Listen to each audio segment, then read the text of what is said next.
प्रधानमंत्री जी के नेतृत्व में मिलने वाला था।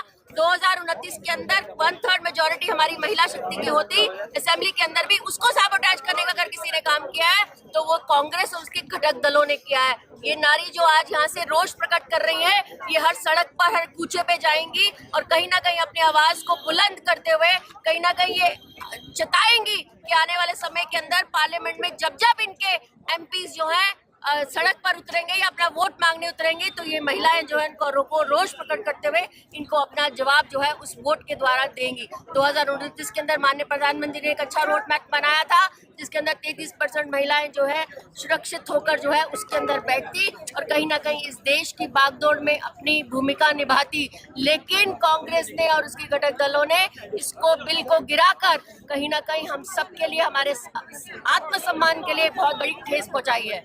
अगर पार्लियामेंट के अंदर, एक मिनट, अगर आप पार्लियामेंट के अंदर उनकी भूमिका देखेंगे तो वो तब ये कहते थे कि प्रधानमंत्री जी आप कोई रोड मैप निकालिए, ये जो बिल पास हुआ है उसको हम 2029 में लागू कर पाए। लेकिन जब प्रधानमंत्री जी ने एक आपका इसका संशोधन करके इसका रोड मैप मंगाया और कहीं ना कहीं 1971 का संशोधन था जो हम जिसको मानते थे सेंसस को, माननीय प्रधानमंत्री जी ने संशोधन से लाना चाहा कि हम अब मानेंगे 2011 का सेंसस, क्योंकि कोविड की वजह से 2021 में हम वो नहीं कर पाए, सेंसस नहीं कर पाए, हमारा सेंसस डिले हो गया। अगर हम सेंसस को, अगर उनकी बात माने और इन संशोधन को लागू ना करें तो कहीं ना कहीं 2034 में जो है नारी शक्ति को जो है 33% आरक्षण मिलेगा। माननीय प्रधानमंत्री जी एक बीच में से एक रास्ता लेकर आए कि इस अमेंडमेंट को किया जाए, कहीं ना कहीं नारी शक्ति को जो है अपना सम्मान दिया जाए और 2029 में उनको बिठाया जाए। जस्टिफाई करेंगे कि 1971 में हमारा वोटर जो था वो 40,000 था, पर 40 करोड़ जो था पूरे देश में था। आज 2026 के अंदर वो वोटर बन गया है 1,140 करोड़। इतनी बड़ी जनसंख्या को आप क्या डिलिमिटेड उसी समय का करना चाहते हैं 1971 वाला? आप कैसे एक वोटर को जस्टिफाई कर पाएंगे? आपको सीट्स बढ़ानी पड़ेंगी, डिलिमिटेशन करना पड़ेगा, यही कॉन्स्टिट्यूशन कहता है। मुझे लगता है कांग्रेस वाले ना समझते हैं, ना सोचते हैं, ना कॉन्स्टिट्यूशन को पढ़ते हैं। वो बिना बात जो है जो राजनीति करते हैं, जो 40 साल पहले वाली बात थी वो दोबारा यहाँ पे 2026 में लागू नहीं हो सकती। कॉन्स्टिट्यूशन कहता है कि डिलिमिटेशन होनी चाहिए, हर एक व्यक्ति को उसका जो अधिकार है मिलना चाहिए और इस अधिकार से भी कहीं ना कहीं वंचित करने का काम जो किया है वो जो है कांग्रेस और उनके घटक दलों ने किया। नारी शक्ति आक्रोश रैली के बैनर तले जिसमें पूरे हमारे जिला के विधायक, हमारे जम्मू से आई मानी प्रभारी पीएसएटी जी केंद्रीय नेतृत्व से हमारी बहनें आई हुई, जितने भी हमारे जिला संगठन जितना भी संगठन है उन सभी का पहले तो मैं साधुवाद करती हूँ और जहाँ भी उपस्थित जो कवरेज कर रहे हैं मीडिया बंधु, आपका भी मैं बहुत बहुत आभार प्रकट करती हूँ। आप सबको पता है कि हम आज जहाँ पे सड़क पे क्यों उतरे, महिलाएं नारी शक्ति भारी संख्या में क्यों उतरी है। पिछले दिनों 16-17 अप्रैल को आपको पता ही है संसदीय कांग्रेस ने क्या तांडव मचाया। वो उनका जो नीति रही है, जो नीति रही है, मानसिकता रही है कि भ्रम फैलाओ और लोगों को डराओ, वही उन्हें उसने संसद में किया। जबकि पूरी नारी शक्ति जिसको माननीय प्रधानमंत्री जी उनको निर्भर से निर्माता बनाने जा रही थी, उन्होंने इसका विरोध किया, जिसको देश भर की नारी शक्ति कतई बर्दाश्त नहीं करेगी। आने वाले चुनाव में इसका रिजल्ट देखना, हमारी जो नारी शक्ति किसी भी राजनीतिक दल से, किसी भी संगठन से वो कभी इनको माफ नहीं। मेरे भाई ने एक प्रश्न पूछा है कि 2023 में जो ना बिल पास हुआ उसके पर बात क्यों नहीं। बहुत समझने की जरूरत है। प्रिया जी ने ठीक कहा कि तब की जनसंख्या 50 करोड़ थी, आज जनसंख्या 140 करोड़ है।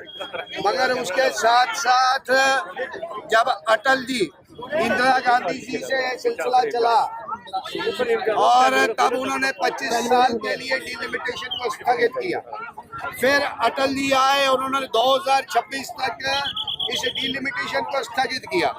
स्थगित करने का मतलब था तब देश के रिसोर्सेज अवेलेबल नहीं थे, देश के पास वो इंफ्रास्ट्रक्चर नहीं था। आज 2026 में डिलिमिटेशन पेंडिंग है। जब डिलिमिटेशन पेंडिंग है और इसलिए पेंडिंग है क्योंकि सेंसस नहीं हो पाया। 21 में सेंसस होना था, वो सेंसस लगभग 27 में कंप्लीट होगा। तब की जो पॉपुलेशन उस संख्या के मुताबिक 543 का मेंबर पार्लियामेंट का घर, और आज इस सुविधा से डिलिमिटेशन और महिला रक्षण या और कोई रक्षण इससे कोरिलेटेड है। इसलिए प्रधानमंत्री साहब ने सोचा और देश के सामने पार्लियामेंट में एक ऑफर रखा सीट्स बढ़ाने का, डिलिमिटेशन भी हो जाए और महिलाओं को रिप्रेजेंटेशन भी मिल जाए। मगर साथियों, हम बात तो महिला शक्तिकरण एम्पावरमेंट की करते हैं, मगर जब असल रूप में देने की बात आती है हम कहीं ना कहीं मुकरते हुए दिखते हैं। ये कांग्रेस सरकार, इन्होंने एक बार बिल लाया था पार्लियामेंट में, और लाया कहाँ था, राज्यसभा में लाया, मगर कभी भी पार्लियामेंट में टेबल नहीं किया। इनकी मंशा पिछले 50 साल से यही रही है। मोदी जी ने बड़ी ईमानदारी से, वफादारी से और इनके लिए सारे ऑप्शंस रखे, और ऑनरेबल होम मिनिस्टर ने कहा अगर आप अमेंडमेंट चाहते हो मैं 1 घंटे में अमेंडमेंट लेके आऊंगा। मगर बात यही है कि जो 50% आबादी है उसको सरकार हक नहीं देना चाहती। जो मोदी जी का सपना है कि विकसित भारत करना, विकसित भारत आधी आबादी के बगैर विकसित नहीं हो सकता। आज हर जगह नारियों ने अपना दम दिखाया है, और जो पॉलिटिकल रिप्रेजेंटेशन इस बिल के रूप में जो आदरणीय प्रधानमंत्री मोदी साहब देना चाहते थे, उसको सरकार, इस कांग्रेस ने, इस अपोजिशन ने, इस टीएमसी ने, इस सपा ने, इस स्टालिन की पार्टी ने, इन्होंने इसको खड्डे में डालने का प्रयास किया है।